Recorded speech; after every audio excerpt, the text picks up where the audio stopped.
اور نمبردار کو بھی اطلاع مل گئی۔ میں نے مقتول کے بیٹے کے نام سے FIR تحریر کروائی اور ضروری کاغذی کارروائیاں کر کے ان لوگوں کے ساتھ جائے وقوع کی جانب چل پڑا۔ یہ مکان تھانے سے کوئی زیادہ دور نہیں تھا۔ وہاں پہنچا تو نمبردار کی عقل مندی دیکھی اور اس کو شاباش تھی۔ اس نے مکان کے باہر والے دروازے پر ایک آدمی کھڑا کر دیا تھا جس کی ڈیوٹی یہ تھی کہ کسی کو اندر نہ جانے دے۔ اس انتظام سے مجھ کو یہ فائدہ پہنچا کہ جائے وقوع پر کھرے صاف رہے۔ نمبردار جب اطلاع پر لاش دیکھنے گیا تھا تو اس نے بچ بچا کر لاش کو دیکھا تھا اور مقتول کے پسماندگان کو بھی آگے نہیں جانے دیا تھا۔ تھانے سے روانگی سے پہلے میں نے کانسٹیبل کو دوڑایا تھا کہ وہ کھوجی کو ساتھ لے کر جائے وقوع پر بہت جلدی پہنچ جائے۔ میں اکیلا اندر گیا۔ یہ ایک مکان کا کھنڈر تھا۔ 2 کمروں کی چھتیں نیچے کو بیٹھی ہوئی تھیں۔ اس کی چھت ایک طرف تھوڑی سی گری ہوئی تھی جس کا ملبہ نیچے گرا ہوا تھا۔ فرش کچا تھا اور اس پر اتنی مٹی اور دھول تھی کہ کھرے بڑے ہی صاف تھے، اتنے صاف تھے کہ اناڑی بھی ان کو شناخت کر سکتا تھا۔ میں نے کھرے دیکھ لیے۔ اپنے پاؤں بچ بچا کر رکھتا ہوا میں لاش کے قریب گیا۔ لاش دائیں پہلو پر پڑی ہوئی تھی، انٹریاں باہر آئی ہوئی تھیں۔ لاش ملبے کے تقریباً 1 فٹ اونچے ڈھیر پر اس طرح پڑی ہوئی تھی کہ اس کا خون پیٹھ کی طرف بہہ کر نیچے گیا تھا اور جس طرف کھرے تھے خون ادھر نہیں آیا تھا۔ میرا مطلب یہ ہے کہ کھرے خون سے بچ گئے تھے۔ اس گرے پڑے مکان سے میرے دماغ میں ایک بات آتی ہے۔ آج کل آبادی اس قدر زیادہ بڑھ گئی ہے کہ جھگیاں اور کھنڈر بھی کرائے پر چڑھ جاتے ہیں۔ رہائش کے لیے کسی کو جگہ نہیں ملتی، لیکن میں جس وقت کی بات سنا رہا ہوں اس وقت ایک آبادی میں کئی مکان خالی پڑے رہتے تھے اور کرایہ دار نہیں ملتا تھا۔ اکثر محلوں میں اس طرح ایک آدھ مکان کا کھنڈر ضرور ہوتا تھا۔ ایسے کھنڈر میں محلے کا کوئی بندہ جانے کی جرات نہیں کرتا تھا۔ میں نے لاش کو دیکھا اور اس کو دوسری کروٹ پر کیا۔ قتل کے واسطے چھری یا چاقو جیسا آلہ استعمال ہوا تھا۔ ایک زخم پیٹھ میں تھا اور ایک سامنے سینے میں، اور پھر پیٹ چاک کیا ہوا تھا۔ وہاں ہلکے سبز رنگ کی ٹوٹی ہوئی چوڑیوں کے ٹکڑے بکھرے ہوئے تھے۔ یہ کانچ کی چوڑیاں تھیں اور شاید 3-4 تھیں۔ تفتیشی کہانیوں میں آپ نے کئی بار پڑھا ہوگا جس جائے وقوع پر ٹوٹی ہوئی چوڑیوں کے ٹکڑے ملے وہاں لازماً عورت کا ہونا ثابت ہوتا ہے۔ یعنی اس واردات میں ایک عورت تھی اور اس کی چوڑیاں اس واسطے ٹوٹیں کہ اس کے ساتھ دھینگا مشتی کی گئی۔ عورت نے اپنے بچاؤ کے واسطے مقابلہ کیا اور اس کی چوڑیاں ٹوٹ گئیں۔ وہ جائے وقوع پر ٹوٹی ہوئی چوڑیوں کے ٹکڑوں کی موجودگی بتاتی تھی کہ ایک عورت کے ساتھ دست درازی ہوئی ہے۔ میں کھرے دیکھنے اور سمجھنے کا کچھ تجربہ رکھتا تھا، لیکن کھوجیوں جیسا نہیں۔ یہ تو ایک ایسا فن یا ایسی سائنس ہوا کرتی تھی جس کے ماہر کھوجی موجود تھے۔ وہ تو ایسے مدھم کھروں کو بھی پہچان لیتے تھے جن کو عام لوگ کھرے سمجھتے ہی نہیں تھے اور نظر انداز کر دیتے تھے۔ میں نے جو کھرے دیکھے ان میں ایک تو مقتول کے تھے۔ میں نے مقتول کے پاؤں میں جو جوتی تھی اس کو دیکھ لیا تھا۔ اس جوتی کے کھرے صاف پہچانے جاتے تھے۔ دوسرے کھرے فلیٹ شوز کے تھے۔ اس زمانے میں مختلف کھیلوں کے کھلاڑی یہ شوز پہنا کرتے تھے۔ دوڑوں کے مقابلے میں شامل ہونے والے بھی یہی شوز پہنتے تھے۔ ان کے تلوے ربڑ کے ہوتے اور ہموار نہیں بلکہ کھردرے سے ہوتے تھے اور ان پر لمبے لہریے جیسی ابری ہوئی لکیریں ہوتی تھیں۔ میرا مطلب یہ ہے کہ فلیٹ شوز کا کھرا عام جوتیوں سے بالکل الگ اور قابل شناخت ہوتا تھا۔ فلیٹ شوز کا سائز مردانہ یعنی بڑا تھا۔ بڑا نہ ہوتا بھی تو یہ بات بالکل صاف تھی کہ یہ کسی آدمی کا کھرا تھا۔ فلیٹ شوز صرف آدمی پہنا کرتے تھے، کسی عورت نے کبھی فلیٹ شوز نہیں پہنے تھے۔ قصبوں میں عام طور پر عورتیں دیسی جوتی، زنانہ گرگابی یا سلیپر پہنتی تھیں۔ میں وہاں زنانہ پاؤں کا کھرا ڈھونڈنے لگا، لیکن ایسا کوئی کھرا نظر نہ آیا۔ یہ حیرت والی بات تھی، اس واسطے کہ چوڑیوں کے ٹکڑے ایک عورت کی موجودگی ظاہر کرتے تھے۔ میں نے بہت کوشش کی، فرش پر جھک کر بھی دیکھا لیکن زنانہ کھرا نہ ملا۔ وہاں فرش پر کھرے تھوڑی سی جگہ پر آپس میں گڑ مڈ بھی ہو گئے تھے۔ ملبے کے چھوٹے ڈھیر کی دوسری طرف ایسے گڑ مڈ کھرے زیادہ تھے۔ مجھ کو یہ سمجھنے میں ذرا جتنی بھی مشکل پیش نہ آئی کہ یہاں قاتل اور مقتول کی ہاتھا پائی ہوئی ہے اور پھر مقتول قتل ہو گیا۔ میں کھروں کا معمہ حل کرنے کی کوشش میں پریشان ہو رہا تھا کہ کھوجی آ گیا۔ وہ ادھیڑ عمر آدمی اپنے اس فن کا بہت ہی ماہر تھا۔ میں نے اس کو یہ کھرے دکھائے اور چوڑیوں کے ٹکڑے دکھا کر کہا کہ یہاں ایک عورت کا کھرا لازماً ہونا چاہیے۔ کھوجی اس کمرے سے نکل کر باہر سین میں چلا گیا اور باہر والے دروازے تک گیا۔ اس دروازے سے نمبردار اندر آیا تھا۔ مقتول کا بیٹا اور بیویاں بھی صحن سے گزری تھیں۔ پھر میں بھی صحن میں سے گزرا اندر آیا تھا، لیکن کھوجی نے مجھ کو باہر بلا کر دکھایا کہ مقتول اور فلیٹ شوز والا آدمی اندر آئے ہیں اور واپس صرف فلیٹ شوز والا گیا ہے۔ ان میں تیسرا کوئی کھرا نہیں۔ مقتول کی دونوں بیویوں کے کھرے صحن میں پائے گئے۔ کھوجی نے ان عورتوں کی جوتیاں دیکھیں۔ کھوجی پھر اندر گیا۔ اس نے گھٹنوں کے بل فرش پر ہو کر اور جھک کر بھی دیکھا۔ اس کو کوئی زنانہ کھرا نظر نہ آیا۔ آخر اس نے اپنا فیصلہ دے دیا کہ اس مکان میں کوئی عورت نہیں آئی۔ مقتول کی دونوں بیویوں کے کھرے سین میں دیکھ کر کھوجی نے فوراً کہہ دیا کہ یہ عورتوں کے کھرے ہیں، حالانکہ اس کو کسی نے نہیں بتایا تھا کہ یہاں 2 عورتیں آئی تھیں۔ آپ ایک اور خاص بات نوٹ کریں، لاش کے قریب 5 روپے کا ایک نوٹ پڑا ہوا تھا۔ مقتول نے قمیض اور شلوار پہن رکھی تھی۔ قمیض کی ایک جیب اوپر سینے پر تھی اور دوسری دائیں طرف پہلو والی جیب تھی۔ میں نے دونوں جیبوں کی تلاشی لی، اوپر والی جیب سے کچھ نہ ملا۔ پہلو والی جیب میں ہاتھ ڈالنے لگا تو میں نے ہاتھ روک لیا۔ یہ اس واسطے روک لیا کہ جیب اندر سے تھوڑی سی باہر آئی ہوئی تھی۔ صاف پتہ لگتا تھا کہ اس جیب میں کسی نے ہاتھ ڈالا ہے اور اس میں جو کچھ تھا وہ نکالا ہے، اور جیب تھوڑی باہر آ گئی ہے۔ 5 روپے کا نوٹ لاش کے قریب پڑا تھا، جس سے یہ ظاہر ہوتا تھا کہ مقتول کی جیب میں سے نوٹ نکالے گئے ہیں، اور جلدی میں 5 کا یہ نوٹ گر پڑا جو اندھیرے میں اس شخص کو نظر نہ آیا۔ اس سے یہ شک ہوتا تھا کہ مقتول کو لوٹنے کے واسطے قتل کیا گیا ہے اور رقم زیادہ ہوگی، لیکن یہ خیال آ گیا کہ مقتول کی کلائی پر بڑی قیمتی گھڑی بندھی ہوئی تھی اور ایک سونے کی وزنی انگوٹھی بائیں ہاتھ کی ایک انگلی میں تھی اور ایک انگوٹھی دائیں ہاتھ کی ایک انگلی میں۔ قاتل کا مقصد اگر لوٹنا ہوتا تو اتنی قیمتی گھڑی اور اتنی وزنی سونے کی 2 انگوٹھیاں کبھی نہ چھوڑتا۔ اس صورت میں یہ بھی دیکھنے والی بات تھی کہ عورت کا یہاں کیا کام تھا، پھر یہ کہ چودھری کو قتل کیوں کیا گیا۔ پھر میں نے یہ دیکھا کہ مقتول کے کپڑوں سے صاف پتہ لگتا تھا کہ اس نے بدکاری نہیں کی۔ ایسا ہو سکتا تھا کہ مقتول اس جگہ ایک عورت کے ساتھ نازیبا حرکتیں کر رہا تھا اور پھر اچانک اس عورت کا خامد یا کوئی بھائی وغیرہ آ گیا اور انہیں پکڑ لیا۔ اس شخص کی جیب میں چاقو ہوگا جس سے اس نے چودھری کو قتل کر دیا، لیکن سوچنے والی بات یہ تھی کہ اس نے اس عورت کو زندہ کیوں چھوڑ دیا۔ ہو سکتا ہے کہ عورت بھاگ گئی ہو۔ اپنی کسی بہو، بیٹی یا بیوی کو رات کے وقت کسی جگہ کسی غیر آدمی کے ساتھ دیکھ کر جو اشتعال پیدا ہوتا ہے وہ انسان کو ایسا پاگل کر دیتا ہے کہ وہ سوائے قتل کے کچھ اور سوچ ہی نہیں سکتا۔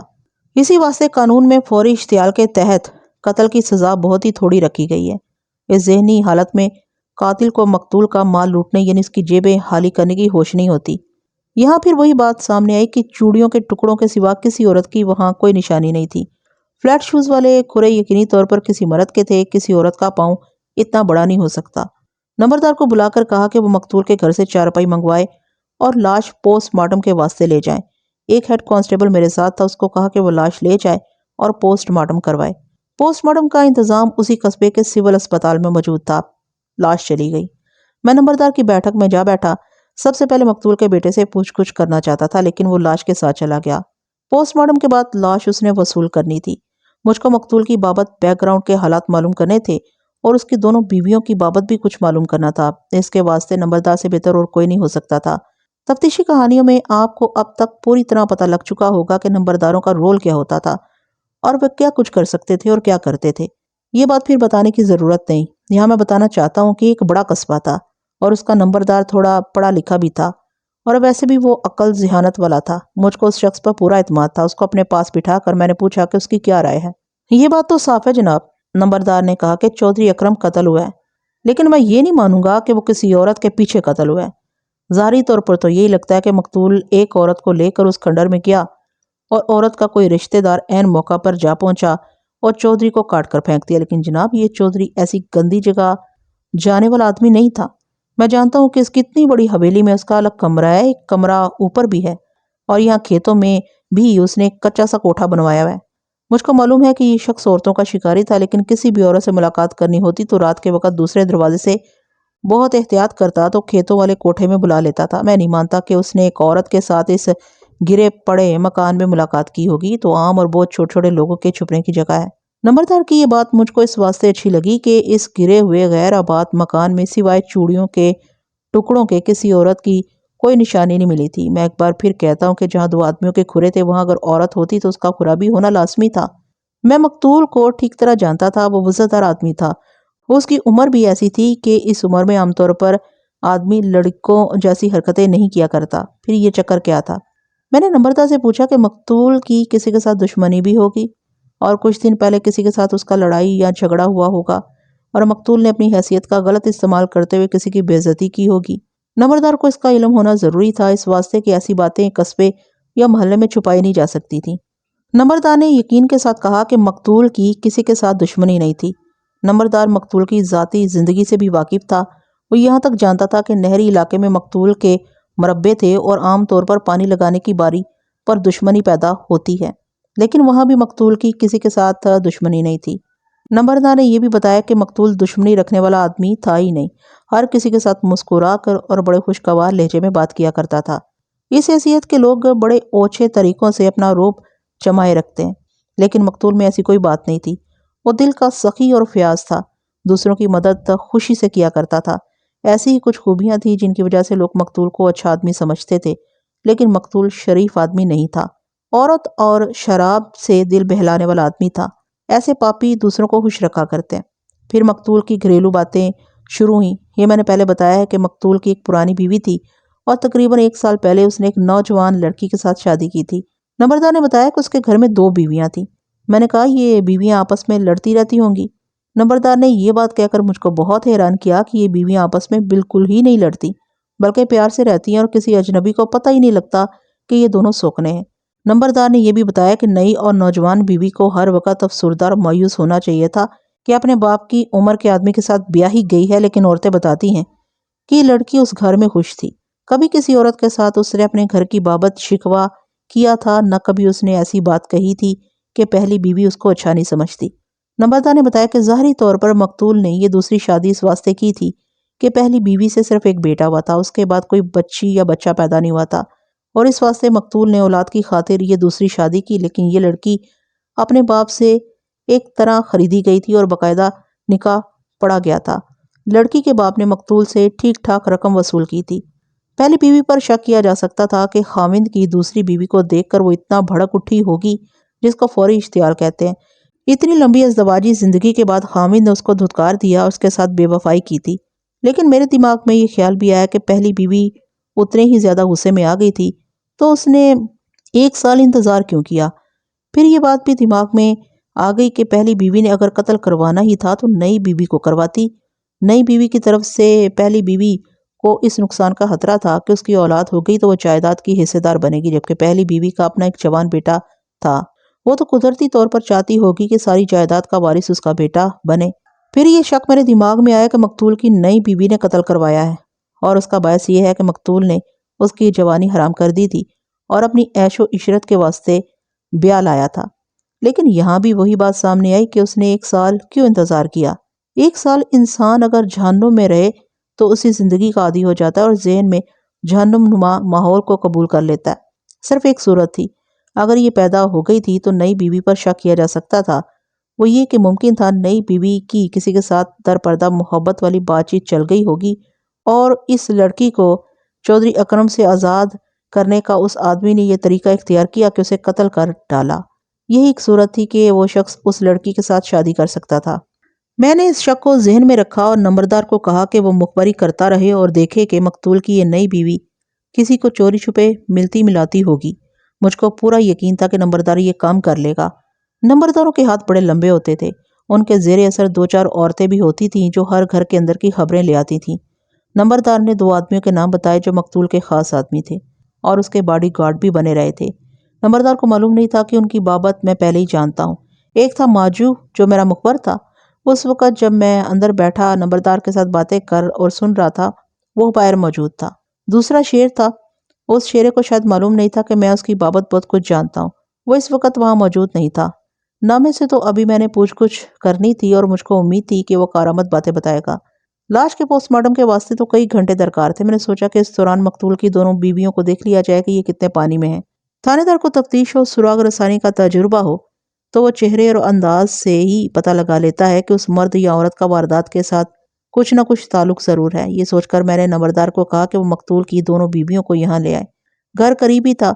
نمبردار نے آ کر مجھ کو بتایا کہ دونوں آ گئی ہیں۔ میں نے اس کو کہا وہ بڑی یعنی پہلی بیوی کو میرے پاس بھیج دے اور دوسری کو اپنے گھر میں بٹھا دے۔ نمبردار کے جانے کے 2 ہی منٹ بعد ایک معزز اور اچھی شکل و صورت کی عورت میرے سامنے آن کھڑی ہوئی۔ اس کی عمر 40 سال سے زیادہ تھی۔ میں نے اس کو بٹھا لیا اور اس کے خاوند کے قتل کی بابت ہمدردی اور اظہار افسوس کی باتیں شروع کر دیں۔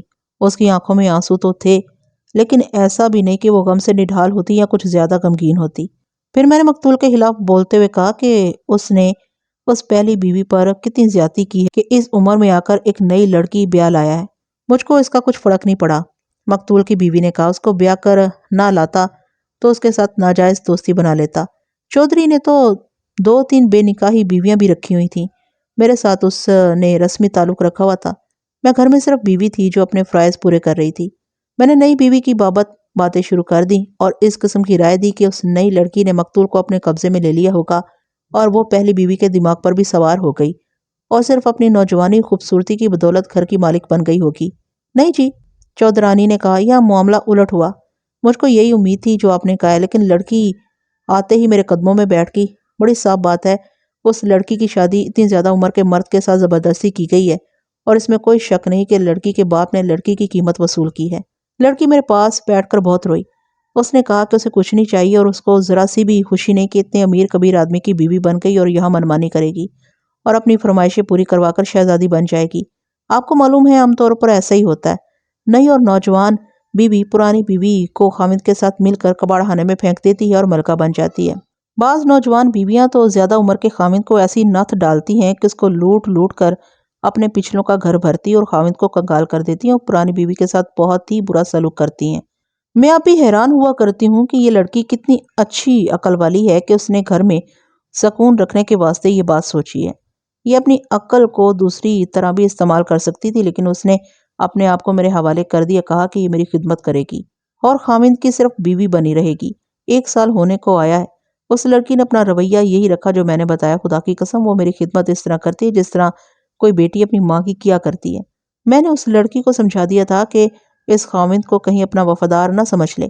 یہ شخص عورتوں کا شکاری اور کھلاڑی ہے اور بڑی عیاشی میں زندگی گزار رہا ہے اور یہ کسی ایک کا وفادار بن کر رہ نہیں سکتا۔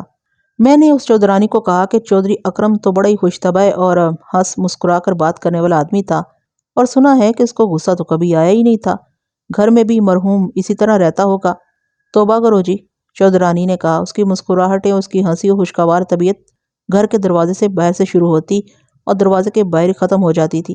گھر میں آ کر تو یہ سکہ شاہی چلاتا تھا اور ذرا سا اشارہ خود ہی پیدا کر کے ایسا غصہ جھاڑتا تھا کہ ہم دونوں بیویاں دبک جاتی تھیں۔ چودھرانی نے یہ بات کہہ کر کہا، اس نے سنا ہے چودھری کی جس اجڑے ہوئے مکان میں لاش ملی ہے وہاں ٹوٹی ہوئی چوڑیوں کے ٹکڑے بھی پڑے تھے۔ اس نے کہا، اس سے یہ ظاہر ہوتا ہے کہ وہاں ایک عورت بھی تھی۔ میں نے چوڑیوں کے ٹکڑے چودھرانی کو دکھا کر کہا، یہ بات بالکل صحیح ہے۔ پھر اسے پوچھا کہ اس معاملے میں کچھ کہنا چاہتی ہے۔ میں نہیں مانتی، چودھرانی نے کہا۔ کسی عورت کو ساتھ لے کر چودھری ایسے گرے اور اجڑے ہوئے مکان میں جانے والا آدمی نہیں تھا اور پھر اس کو وہاں جانے کی ضرورت بھی نہیں تھی۔ میں جانتی ہوں جب کبھی اس کا کسی عورت سے بدکاری کے واسطے من چاہتا تھا تو اس کو اپنے کمرے میں بلا لیتا تھا، اس کو کسی کا ڈر نہیں تھا۔ اس طرح چودھرانی نے بھی تصدیق کر دی کہ اس مکان میں عورت گئی ہی نہیں تھی۔ چودھرانی نے یہ بھی کہا کہ اس کو معلوم ہے کہ چودھری شہر جا کر رنڈی بازی بھی کرتا تھا۔ شراب پینا تو وہ جائز اور حلال سمجھتا تھا۔ میں نے چودھرانی سے پوچھا کہ یہ باتیں کس نے بتائی ہیں؟ چودھرانی نے نامے کا نام لیا۔ چودھری سمجھتا تھا نامہ اس کا غلام ہے۔ چودھرانی نے کہا، یہ لوگ کسی کے وفادار نہیں ہوتے، جہاں سے ہڈی ملتی ہے اسی کے ہو جاتے ہیں۔ میں نے نامے اور شیرے کو کھلا پلا کر اپنے ہاتھ میں رکھا ہوا ہے اور وہ مجھے ہر خبر دیتے تھے۔ میں ان عورتوں کو بھی جانتی ہوں جن کے ساتھ چودھری نے یارانہ لگا رکھا تھا۔ میں نے چودھرانی سے پوچھا کہ پھر اس نے آج نامے سے پوچھا نہیں کہ اس مکان میں اس کے ساتھ کون عورت تھی؟ چودھرانی نے جواب دیا، اس نے پوچھا تھا لیکن نامے نے کہا کہ اس کو کچھ پتا نہیں۔ چودھرانی نے ان عورتوں کا اشارہ دیا جن کے ساتھ مقتول کا یارانہ تھا۔ تو میں نے اسے پوچھا کہ یہ عورتیں کون ہیں، ان کے نام پتے وغیرہ مجھ کو بتائے۔ چودھرانی نے 2 عورتوں کے نام اور محلے وغیرہ بتا دیے۔ میں نے چودھرانی کو اپنا یہ شک بتایا کہ ان عورتوں میں سے کوئی اس مکان میں چودھری کے ساتھ ہوگی۔ اس کا خاوندہ بھائی عین موقع پر پہنچ گیا اور چودھری کو قتل کر دیا۔ یہ بات کہتے ہوئے میرے دماغ میں تھا کہ اس مکان میں کسی عورت کا کھرا نہیں ملا تھا اور مجھ کو تقریباً یقین ہو گیا تھا کہ وہاں کوئی عورت گئی ہی نہیں تھی۔ میں چودھرانی کی رائے معلوم کرنا چاہتا تھا۔ آپ زیادہ بہتر سمجھتے ہیں، چودھرانی نے کہا۔ میرا خیال یہ ہے کہ ان عورتوں کے خاوند وغیرہ بڑے بغیرت لوگ ہیں اور چودھری نے ان کے منہ کسی نہ کسی طریقے سے بند کیے ہوئے ہیں۔ پھر میں یہ بھی سوچتی ہوں کہ چودھری نے اس عورت کو اپنے کمرے میں کیوں نہیں بلایا اور اس اجڑے ہوئے مکان میں کیوں چلا گیا۔ اس کے ساتھ ہی چودھرانی نے تقریباً 1 مہینہ پہلے کا ایک واقعہ سنا دیا جو اس طرح تھا کہ رات 10 بجے کے بعد دونوں بیویوں کو شک ہوا کہ اوپر والے کمرے میں چودھری کے پاس کوئی عورت آئی ہے۔ اوپر جانے کے لیے ایک اور راستہ بھی تھا۔ بیویوں کو خیال ہوا کہ یہ عورت اس راستے سے اوپر گئی ہے۔ دونوں بیویوں نے ایکا کر کے یہ ارادہ کر لیا کہ آج چودھری کو موقع پر پکڑیں اور اس کو کہیں کہ ہم دونوں کو طلاق دے دے اور پھر جو جی میں آئے کرے۔ دونوں اوپر چلی گئیں اور کمرے کے دروازے پر ہاتھ رکھا تو دروازہ اندر سے بند تھا۔ پہلی بیوی نے دروازے پر دستک دی تو چودھری باہر نکلا۔ پہلی بیوی نے یعنی اس چودھرانی نے پوچھا کہ اندر کون ہے؟